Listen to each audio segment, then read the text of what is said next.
Hello all, welcome to study படி. And இந்த வீடியோவில் நம்ம எதை பற்றி பார்க்க போகிறோம்னு பார்த்தீங்கன்னா, நம்ம ஜியாகிரஃபியில் செகண்ட் யூனிட்டில் ஸ்டாப் பண்ணோம். ஸோ இந்த லெசனில் வந்து பார்ட் 2 முடிஞ்சிடுச்சு, பார்ட் 3 வந்து கண்டினியூ பண்ண போகிறேன். ஸோ இங்கே நீங்கள் ஸ்டடி படிக்க புதுசாக இருந்தீங்க அப்படின்னா, நான் சமச்சீர் டெக்ஸ்ட் புக்ஸ் எடுத்தேன்னா அது அன்அகாடமியோட ப்ரொமோஷன்ஸ்க்காக இருக்கும். ஸோ மிச்ச கோர்சஸ்லாம் நான் எடுத்தேன்னா நம்மளோட ஸ்டடி படியில் போயிட்டுருக்கிற டெமோ கோர்சஸாக இருக்கும். சரிங்களா? ஸோ இப்போது அன்அகாடமியில் இருக்கிற ஒரு இனிஷியேட்டிவ் பற்றி நான் சொல்ல போகிறேன். ஸோ இலக்கு அப்படிங்கிறது, ஸோ இதில் என்ன அப்படின்னு பார்த்தீங்கன்னா, daily T20 test for TNPSC exams conduct பண்ணுறாங்க அன்அகாடமி. ஸோ இதில் வந்து லைவ் அட்டென்ட் பண்ணணும். So attend live to win exciting prizes. So 3 kind of prizes வந்து கொடுக்குறாங்க டாப் 3 ரேங்கர்ஸ்க்கு ஃப்ரம் தமிழ்நாட்டிலேருந்து. ஃபர்ஸ்ட் ப்ரைஸ் வந்து 1 மந்த் அன்அகாடமி சப்ஸ்கிரிப்ஷன் உங்களுக்கு ஃப்ரீயாக கிடைக்கும். செகண்ட் ப்ரைஸ் வந்து அமேசான் பே கார்டு வந்து 1000 rupees கிஃப்ட் கார்டு கிடைக்கும். தேர்ட் ப்ரைஸ் வந்து Amazon Pay card 700. And 20 questions வந்து நீங்கள் 20 minutesல இந்த லைவ் கோர்ஸில் நீங்கள் அட்டென்ட் பண்ணணும். அண்ட் அது இல்லாமல் இந்த இலக்கு அப்படிங்கிற கோர்ஸை நீங்கள் அட்டென்ட் பண்ணணும் அப்படின்னா எவ்ரிடே 8 PM அன்அகாடமி ஆப்பை டவுன்லோட் பண்ணிக்கிட்டீங்க அப்படின்னா உள்ளே போனால் ஃப்ரீயாகவே இருக்கும் கோர்சஸ் எல்லாமே. ஸோ ஃப்ரீ கோர்சஸும் இருக்குது அண்ட் பெய்ட் கோர்சஸும் இருக்குது. ஃப்ரீ கோர்சஸ் அட்டென்ட் பண்ணணும் அப்படின்னா உள்ளே போய் ஃபர்ஸ்ட் டைம் நீங்கள் அன்அகாடமி யூஸராக இருக்கீங்க அப்படின்னா டவுன்லோட் பண்ணிவிட்டு ஷிஃப்னாஸ் அப்படிங்கிற கோடு கொடுங்க. ஸோ ஃப்ரீ கோர்சஸ்னு அது சைடில் இருக்கும், அங்கே போய்ட்டு கோடு வந்து யூஸ் பண்ணணும். நீங்கள் ஷிஃப்னாஸ் அப்படிங்கிற கோடு யூஸ் பண்ணிட்டு போங்க, SHIFNAS அப்படிங்கிற கோட். அப்புறம் ப்ளஸ் கோர்சஸ் நீங்கள் அட்டென்ட் பண்ணணுன்னா என்ன அப்படிங்கிறது நான் நெக்ஸ்ட் வீடியோவில் சொல்கிறேன். ஓகேங்களா? ஓகே. ஸோ ப்ளஸ் கோர்சஸ் நீங்கள் அட்டென்ட் பண்ணணும் அப்படின்னாலும் 10% உங்களுக்கு ஆஃப் வேணும்னா என்னோடய நேமை யூஸ் பண்ணுங்கள், SHIFNAS அப்படிங்கிறத. ஸோ கீழே வந்து ஸ்பெல்லிங் அவுட் நான் கொடுக்குறேன். ஸோ அதை பார்த்துக்கோங்க. And you guys can enrol now. Okay.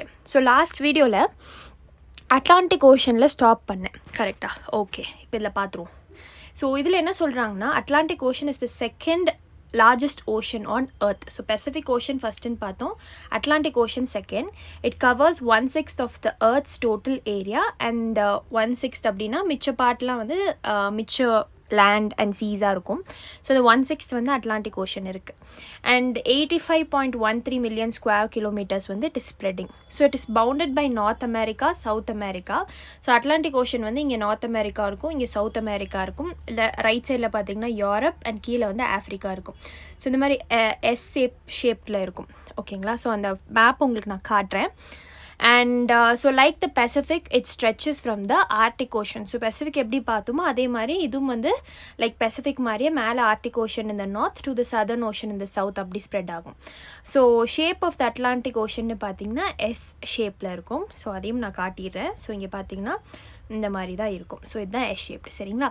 So strait of Gibraltar எப்படி வேணாலும் நீங்கள் ப்ரொனவுன்ஸ் பண்ணிக்கலாம். ஸோ இங்கே இருக்குது இந்த straight.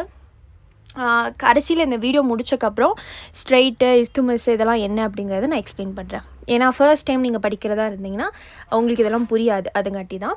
So strait of Gibraltar connects the Atlantic ocean with the Mediterranean. So இது அட்லாண்டிக் ஓஷன், இது Mediterranean C.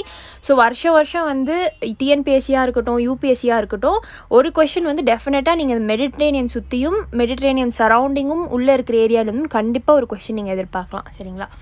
So the Atlantic Ocean is the busiest shipping route between the eastern and western hemisphere. So western hemisphere அப்படிங்கிறது இதையே சொல்கிறாங்க, eastern ஹெமிஸ்பியர்னு இதையே சொல்கிறாங்க. So இந்த ரெண்டு like ரீஜனுக்கு நடுவுலையும் வந்து this is the most busiest ரூட்டுன்னு சொல்கிறாங்க. சரிங்களா? ஏன்னா அந்த அளவுக்கு வந்து ஷிப்ஸோட ட்ராவலிங் அது இருக்கும். ஸோ கூட்ஸை வந்து கேரி பண்ணுறதா இருக்கட்டும், அந்த மாதிரி இருக்கும். So the deepest point is the Milwaukee Deep in the Puerto Rico Trench. Puerto Rico Trench வந்து எங்கே இருக்குது அப்படிங்கிறத ஸ்பாட் பண்ணுங்கள். ஸோ ஸ்பாட் பண்ணிவிட்டு இந்த மேப்பில் ஸ்பாட் பண்ணிட்டு நீங்கள் சொல்லுங்கள் மேப்பில் எங்கே இருக்குது அப்படிங்கிறத. எப்படி நம்ம வந்து மேரியானா ட்ரென்ச் வந்து பசிபிக் ஓஷனில் டீப்பஸ்ட் பாயிண்ட்னு பார்த்தோமோ அதே மாதிரி அட்லாண்டிக் ஓஷனில் டீப்பஸ்ட் பாயிண்ட் எதுன்னு கேட்டாங்கன்னா வந்து மில்வாக்வே. ஸோ இது வந்து மோஸ்ட் ஆஃப் த UPSC நீங்கள் படிக்கிறீங்கன்னா மோஸ்ட் ஆஃப் த புக்ஸில் இது கொடுத்துருக்க மாட்டாங்க. இப்போ சமச்சீர் புக்கில் இது அப்டேட்டட் அப்படிங்கிறனால TNPSCயில் இது இருக்குது. So it has a depth of about 8600 meters வந்து கீழே போகுது. ஓகேங்களா? So the Caribbean sea, the gulf of Mexico, அதுக்கப்புறம் the north sea, the gulf of Guinea and the Mediterranean sea, அது important marginal sea. So Atlantic ஓஷன்லேயே seas எல்லாம் இருக்குது, இதெல்லாம் இம்பார்ட்டண்ட்டான சீஸ். ஸோ சென்ட் ஹெலனா, அதுக்கப்புறம் Newfoundland, Iceland, Falkland, some of the islands. சில islands எல்லாம் இங்கே இருக்குது. நெக்ஸ்ட் நம்ம பார்க்க போகிறது வந்து Indian ocean. So Indian ocean is the third largest ocean on the earth சர்ஃபேஸ்னு சொல்லியிருக்காங்க. ஃபஸ்ட்டு பெசிஃபிக், அப்புறம் அட்லாண்டிக், அதுக்கப்புறம் இந்தியன். பாயின்னு ஞாபகம் வச்சுக்கோங்க, Pacific, Atlantic, Indian. So it covers an area of பார்த்திங்கன்னா 70.56 மில்லியன் ஸ்கொயர் கிலோமீட்டர்ஸ் வந்து கவர் ஆகுது. And it is named after India. So இந்தியாவுக்கு அப்புறம் தான் இதை நேம் பண்ணியிருக்காங்க. So it is triangular in shape and bounded by, இந்த ஷேப் எப்படின்னு நான் காட்டுறேன். ட்ரையாங்குலர் இன் ஷேப்பாக இருக்குது and it is bounded by Asia நார்த்தில் இருக்கும் அண்ட் ஆஸ்திரேலியா வந்து ஈஸ்ட் சைடில் இருக்குங்கிறாங்க. So Andaman and Nicobar island, அப்புறம் Lakshadweep, Maldives, Sri Lanka, Mauritius, Reunion island, so இதெல்லாம் ஃப்ரான்ஸோடது, are some of the island located in the Indian ocean. So Malacca strait connects the Indian ocean and the Pacific ocean. So strait அப்படிங்கிறது ஒரு குட்டி ஒரு water வே மாதிரி. So இது வந்து இந்தியன் ஓஷனையும் பெசிஃபிக் ஓஷனையும் கனெக்ட் பண்ணுற ஸ்ட்ரெயிட் தான் மலாக்கா ஸ்ட்ரெயிட். இது ரொம்ப பிஸியஸ்டான ரூட்டு. இப்போ கரண்ட் அஃபேர்ஸில் நான் ஒரு பாயிண்ட் கொடுக்குறேன். இன்கேஸ் இந்த புக் நீங்கள் வச்சுருந்தீங்கன்னா அங்கே அப்டேட் பண்ணிக்கோங்க. இஸ்துமஸ் ஆஃப் கிரா அப்படின்னு சொல்லுவாங்க. Isthmus of KRA or CRA. So இது வந்து தாய்லாண்டு சேர்ந்தது. ஸோ இது வந்து சைனா என்ன பண்ணுறாங்கன்னா, இந்த மலாக்கா ஸ்ட்ரெயிட்டில் சுற்றி வரணும் அப்படிங்கிறதுக்காக ஆர்டிஃபிஷியலாக இந்த இஸ்துமஸை உடச்சி விட்டு அந்த வழியாக வந்து ஷிப்ஸை சைனாவுக்கு ட்ராவல் பண்ணி ஆயிலெலாம் வந்து மிடில் ஈஸ்ட்லேருந்து தானே வருது. ஸோ அது வந்து பிஸியஸ்ட் ரூட் ஆக்கிடுவோம் அப்படிங்கிற மாதிரி பிளான் பண்ணியிருக்காங்க. சரிங்களா? Okay. So Palk strait connects the bay of Bengal and the Palk bay. So Palk strait வந்து இந்தியாவில் இருக்குது கீழே. பே ஆஃப் பெங்காலையும் பாக் பேயும் கனெக்ட் பண்ணுறது. So the bay of Bengal, Arabian sea, Persian gulf, red sea are some of the important marginal seas of the Indian ocean. Java ட்ரென்ச்சுன்னு இருக்குது, 7725 metres வந்து இருக்குது. It's the deepest point in the Indian ocean. So ஒரு ஓஷன்லேயும் deepest point பார்த்தோம். அட்லாண்டிக்கில் எம்மில் start ஆகும், Pacific ஓஷனில் வந்து அதுவும் எம்மில் ஸ்டார்ட் ஆகும், இந்தியன் ஓஷனில் ஜேயில் ஸ்டார்ட் ஆகுது அப்படிங்கிற மாதிரி ஞாபகம் வச்சுக்கோங்க. ஓகேங்களா? அண்ட் ஸோ நான் சொன்ன மாதிரி it is triangular in shape. இது இந்த மாதிரிங்க. ஓகேங்களா? ஈஸ்டில் ஆஸ்திரேலியா, மேலே ஏஷியா, இந்த பார்த்திங்கன்னா ரெட் சி. ஸோ இங்கேருந்து கண்டிப்பாக ஒரு கொஷின் வரும். Arabian sea, bay of Bengal. ஓகேங்களா? ஸோ இங்கே இருக்கிறது தான் இந்த ஐலண்ட்ஸ் எல்லாம், மெடகாஸ்கர், அப்புறம் இங்கே வந்து ஸ்ரீலங்கா, இங்கே மொரீஷியஸ், இந்த மாதிரிலாம் இருக்குது. ஸோ இதுதான் வந்து ஸ்ட்ரெயிட் ஆஃப் மலாக்கா. ஸோ இந்த ஸ்ட்ரெயிட் மூலயமா தான் வந்து என்ன ஆகுதுன்னு பார்த்தீங்கன்னா நிறைய ரூட்ஸ் போகுது. ஸோ இந்த இதை கட் பண்ணி தான் சைனா வந்து இஸ்துமஸ் ஆஃப் கிரா வந்து பண்ணலாம் அப்படிங்கிற மாதிரி பிளான் பண்ணியிருக்காங்க. ஓகே, இப்போ 6 டிகிரி சேனல்னால் என்ன அப்படிங்கிறத பார்க்க போகிறோம். Separates Indira point and Indonesia. இந்த மாதிரி சேனல்ஸ்லாம் ரொம்ப முக்கியம். ஸோ இந்திரா பாயிண்ட் வந்து 2004 சுனாமி வந்ததுக்கப்புறம் கடற்கடியில் போயிடுச்சு. பட் அதை தான் நம்ம டிப் ஆஃப் இந்தியாவாக எடுத்திருந்தோம். ஸோ 6 டிகிரி சேனல் எதை செப்பரேட் பண்ணுதுன்னா Indonesia and Indira. 8 degree channel வந்து separates Maldives and Minicoy. So Lakshadweep ஐலண்ட்ஸில் பார்த்திங்கன்னா மினிகாய் ஐலண்ட்ஸ், எமிண்டிவி ஐலண்ட்ஸ், அது மாதிரிலாம் இருக்குது. ஸோ அதில் மினிகாய் ஐலண்ட்ஸ் வந்து கீழே இருக்கும். ஸோ இங்கே வந்து மால்தீவ்ஸ் இருக்கும். ஸோ இதுக்கு நடுவில் போகிற இந்த லேட்டிடியூட் தான் 8 டிகிரி லேட்டிடியூட். ஸோ அது பிரிக்குது. 9 degree channel separates Lakshadweep islands and Minicoy islands. So லக்ஷதீப்பே வந்து 1975 பக்கம் இல்லை 72 அந்த 70s பக்கம் தான் வந்து இந்த ஐலண்ட்ஸ் எல்லாம் ஒன்றா சேர்த்து லக்ஷதீப்னு பேர் வைக்கிறாங்க. பட் மேலே இருக்கிற இங்கே ஐலண்டுக்கும் லைக் மினிகாய் ஐலண்டையும் பிரிக்கிறது எது அப்படின்னு பார்த்தீங்கன்னா 9 டிகிரி சேனலில் சொல்லியிருக்காங்க. And 10 degree channel separates Andaman and Nicobar island. So Andaman and Nicobar ஐலண்டை பிரிக்கிறது, அந்தமான் மேலே நிக்கோபார் கீழே பிரிக்கிறது வந்து it is 10 degree. So previous year UPSC question என்ன கேட்டிருந்தாங்கன்னு பார்த்தீங்கன்னா, நிக்கோபார் ஐலண்டு கிட்ட இருக்கிற இது எது அப்படிங்கிற மாதிரி கேட்டிருந்தாங்க. ஜாவாவா, சுமத்ராவா, பார்னியோவா, இன்னொரு ஒரு ஆப்ஷன் கொடுத்துருந்தாங்க. ஸோ கிட்ட இருக்கிறது வந்து என்ன அப்படிங்கிறது சுமத்ரா தான் வந்து நம்ம நிக்கோபார் கிட்ட இருக்குது. இன்னொரு ஆப்ஷன் வந்து ஸ்ரீலங்கான்னு கொடுத்துருந்தாங்க. ஸோ சுமத்ரா தான் கிட்ட இருக்குது. ஸோ இந்த மாதிரி ஒரு வெரைட்டி ஆஃப் கொஷின் பேப்பர்ஸ் வந்து போட்டு பாருங்கள், அப்போ தான் உங்களுக்கு புரியும். நெக்ஸ்ட்டு வந்து சதர்ன் ஓஷன் பற்றி பார்க்க போகிறோம். So southern ocean surrounds the continent of Antarctica. So இது எங்கே சதர்ன் ஓஷன் வந்து எங்கே சரவுண்ட் பண்ணுதுன்னு பார்த்தீங்கன்னா அண்டார்டிகா கீழே இருக்குது. சரிங்களா? ஸோ இதுதான் அண்டார்டிகா. ஏர்த்தை வந்து தலைகீழேருந்து பார்த்தீங்கன்னா அண்டார்டிகா அப்படி தெரியும். and is enclosed by the 60 degree south latitude. So இந்த latitude பார்த்துக்கிட்டிங்கன்னா 60 degree south latitude and it covers an area of 21.96 million square kilometer. It is bordered by southern parts of the இப்போ Pacific Ocean ஓட southern part, Atlantic Ocean ஓட southern part, Indian Ocean ஓட southern part எல்லாமே southern oceanல Antarctic Oceanல வந்து இருக்கும். ராஸ் C, so friends series பார்த்துருந்தீங்கன்னா வந்து ராஸ் உங்களுக்கு ஃபேமஸாக இருந்திருக்கும். ஸோ அது அண்டார்டிக் ஓஷனில் தான் இருக்குது, ஞாபகம் வச்சுக்கோங்க. வெடல் சி, அதுக்கப்புறம் ஐ டோன்ட் நோ கண்டினியூஷன் எங்கே கொடுத்துருக்காங்க அப்படின்னு பார்த்தீங்கன்னா இங்கே கொடுக்கல. Weddell sea, one second guys,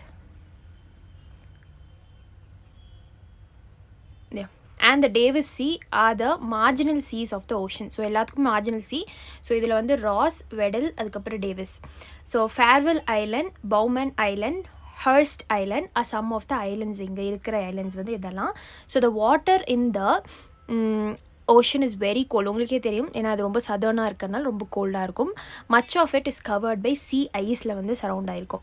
so the deepest point இங்கே என்ன அப்படிங்கிறத பார்த்தீங்கன்னா சவுத் சாண்ட்விச் ட்ரென்ச். ஸோ கீழே இருக்கிறனால சாண்ட்விச் மாதிரி ஞாபகம் வச்சுக்கோங்க.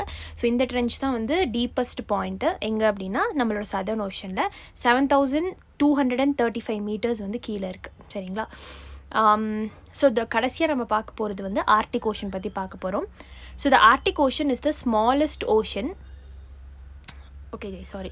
The Arctic Ocean is the smallest ocean னு சொல்லியிருக்காங்க. And it covers an area of 15.56 square kilometer.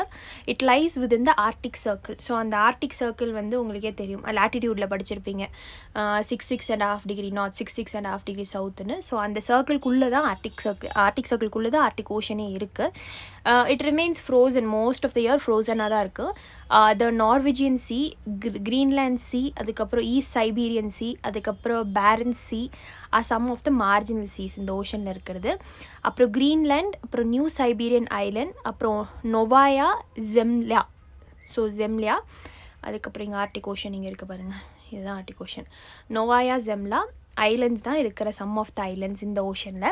So the north pole is situated in the middle of the Arctic ocean. So north pole south போல்னு படிச்சிருப்பீங்க. So இந்த Arctic ஓஷனோட middle பாயிண்டில் தான் we have the north pole. சரிங்களா?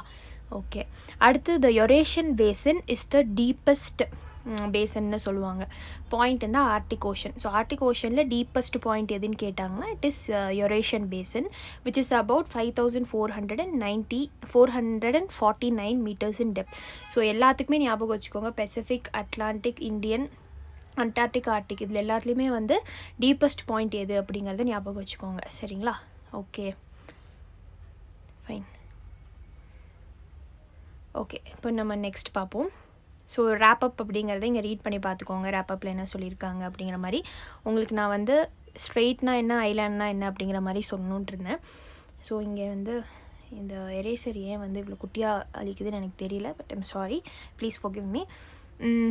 Okay, இப்போ வந்து island அப்படின்னா என்ன அப்படின்னு பார்த்தீங்கன்னா land surrounded by water and all side. So ஒரு லேண்டு இருக்குது அப்படின்னா 4 பக்கமும் தண்ணி சரவுண்ட் ஆகிருந்ததுன்னா அது ஐலாண்டுங்க. பேனா என்னென்னு பார்த்தீங்கன்னா a broad inlet of sea where the land curves inwards. இப்போ பார்த்தீங்கன்னா பேனா, இப்போ இதான் லேண்டுன்னு வச்சுக்கோங்களேன். ஸோ இந்த மாதிரி இருக்கும். ஸோ ஓகேங்களா? இந்த மாதிரி ஒரு லேண்ட் பார்ட் இருக்குன்னா இப்போ இந்தியாவே வந்து இப்படி உள்ளுக்குள்ளே போயிடுச்சுன்னு வச்சுக்கோங்களேன். ஸோ இந்த குட்டி நேரோ பார்ட்டுக்குள்ளே தண்ணி வந்து பூந்து இந்த இடத்துல ஃபில் ஆகிக்கும். ஸோ இதுதான் பேன்னு சொல்லுவாங்க. ஸ்ட்ரெயிட் அப்படின்னா என்னென்னு பார்த்தீங்கன்னா narrow stretch of water linking 2 large water bodies. இப்போ பசிபிக் ஓஷனையும் இந்தியன் ஓஷனையும் கனெக்ட் பண்ணுற ஸ்ட்ரெயிட் வந்து நம்ம பார்த்தோம். ஸோ அதுதான் ஒரு குட்டி பாத்வே. ஸோ ரெண்டு பெரிய ஓஷன்ஸை வந்து வாட்டர் பாடிஸை கனெக்ட் பண்ணும். ஓஷன்ஸ்னு சொல்ல முடியாது, வாட்டர் பாடிஸ்ன்னு சொல்லலாம். ட்ரென்ச் அப்படிங்கிறது நம்ம பார்த்தோம், deepest part of the ocean. So நம்ம எப்படி மேரியானா ட்ரென்ச் வந்து பசிபிக் ஓஷனில் டீப்பஸ்ட் பாயிண்ட்டோ அதுதான் வந்து ட்ரென்ச். பெனின்சுலா அப்படிங்கிறது என்னென்னு பார்த்தீங்கன்னா வாட்டர் வந்து 3 சைட்ஸில். இப்போ இந்தியாங்கிறது பெனின்சுலா, இந்த ஒரு சைடு 2 சைடு 3 சைடில் வந்து we have water. So southern part of India வந்து பெனின்சுலா இந்தியான்னு சொல்லுவாங்க. ஸோ இதுதாங்க டிஃப்ரென்ஸ். ஸோ இதோட இந்த லெசன் வந்து முடிஞ்சது. ஸோ நம்ம நெக்ஸ்ட் வீடியோவில் வந்து நம்ம என்ன பார்ப்போம் அப்படின்னு பார்த்தீங்கன்னா இதெல்லாம் மேட்ச் பண்ணி பாருங்கள், fill in the blanks போட்டு பாருங்கள், ஹெல்ப்ஃபுல்லாக இருக்கும். ரிசோர்ஸஸ் அப்படிங்கிற ஒரு லெசனை நம்ம கவர் பண்ணுவோம். ஓகேங்களா? ஸோ மேப் ஒர்க் பண்ணி பாருங்கள். ஸோ இப்படியே வந்து லைனாக நம்ம ஒரு வீடியோவாக முடிப்போம். ஸோ இன்கேஸ் உங்களுக்கு இந்த டியூரேஷன் ரொம்ப சின்னதாக இருக்குது, எங்களுக்கு கண்டினியூட்டி கட் ஆகுது அப்படின்னா நான் 2 வீடியோவில் ஒரு லெசன் முடிக்க ட்ரை பண்ணுறேன். ஸோ கமெண்ட்டில் கண்டிப்பாக மென்ஷன் பண்ணுங்கள். And please share a video. நம்ம வீடியோ வந்து நிறைய பேருக்கு ஷேர் பண்ணுங்கள், உங்களோட ஸ்டேட்டஸில் போடுங்க. பிகாஸ் நாலேஜ் ஸ்ப்ரெட் பண்ணுறது தான் இருக்கிறதுலே ஒரு ரொம்ப நல்ல ஒரு விஷயம். And yeah guys, that's it. Thank you for வாட்சிங்.